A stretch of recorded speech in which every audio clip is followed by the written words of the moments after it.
It can be hard to know when it is right for us to save our money and when we should spend our money.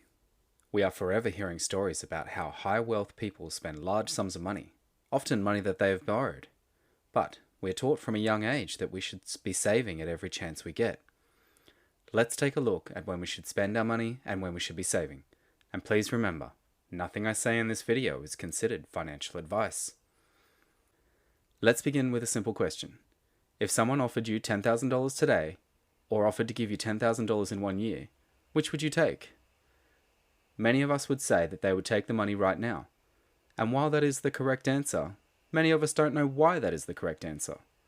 One of the fundamental principles of finance is that money has a time value. Put simply, this principle says that not all money is valued the same. Money today has the opportunity to be worth more for us than money we can gain in the future. Let's go back to our example of our $10,000 offer.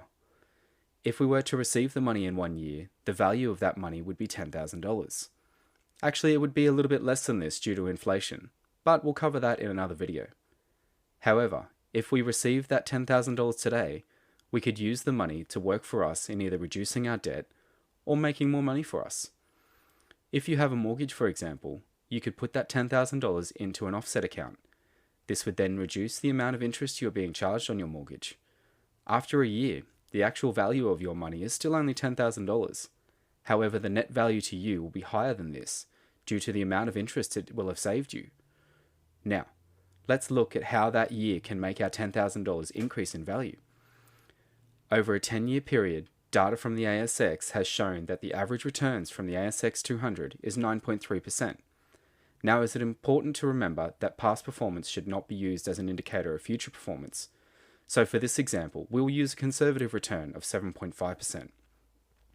If we were to put our $10,000 into a fund that tracks the ASX 200, after a year, our $10,000 will be worth $10,750. Again, this shows that money we receive today can be worth more than money we receive in the future. Now that we have an understanding of the time value of money, what does this mean for us in our financial journeys? First, it demonstrates the importance of time with our finance journey. Far too many of us get stuck in the idea of, I will start it tomorrow. Tomorrow can then turn into next week. Next week turns into next month. And before we know it, many years could have passed.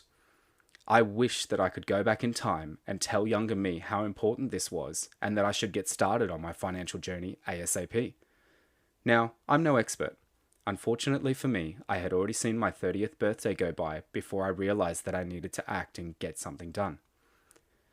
The Australian Bureau of Statistics shows that people aged 35 to 44 have the highest levels of debt to income ratio in the country.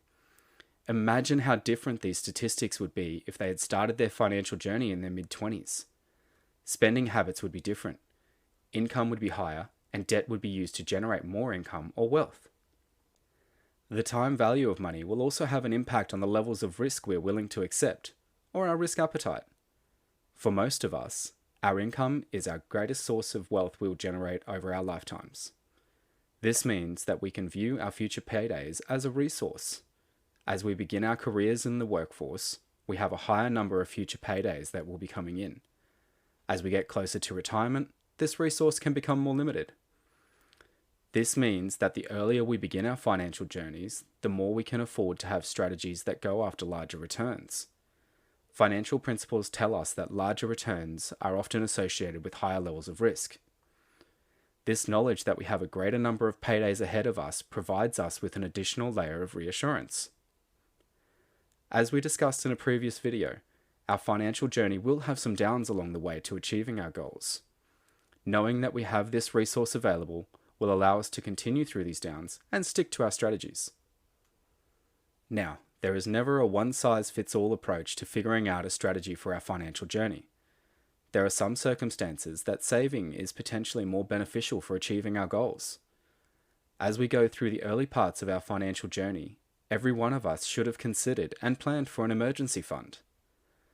There are many different definitions of what an emergency fund should be, but a good ideal to work from today is that an emergency fund is 3 to 6 months worth of regular expenses. Now, as the name suggests, an emergency fund should only be used in case of emergencies. This can sometimes require discipline to make sure that we don't access this for non-emergency reasons. The emergency fund provides a safety net throughout our financial journey. It provides us with the safety to know that we won't have to compromise our strategy for the 3 to 6 months of coverage. Having savings has also been shown to have a positive psychological impact. Having a large sum of cash in a high-interest account can have a net positive towards achieving our goals. Now, while this may not be financially optimal way to use our money, the psychological benefits can improve our outlook towards our strategy, making it easier to maintain discipline or sacrifice when required. We already know the importance of developing psychological connections to our financial goals. And by utilizing savings, we can make sure that those connections are a positive one. This can be achieved by using the funds towards smaller rewards as you achieve your goals along the way to your final goal. The funds can be used to make small adjustments due to minor circumstance changes throughout your life, meaning that you won't need to make drastic changes to your strategy along the way. Now, while we are talking about spendings versus savings, I want to talk about a common mistake that a lot of people get stuck in, and that is moving away from their strategy and just saving when financial times are not looking so great. All of us have or will live through multiple financial downturns throughout our life.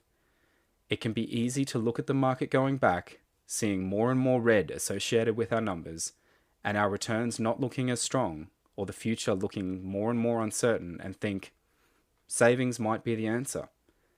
But again, if we look at what the wealthy elite do during this time, it is the opposite of this conventional wisdom.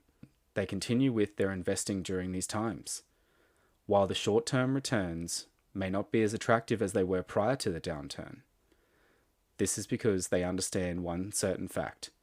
As much as there will be more financial downturns, the market will recover.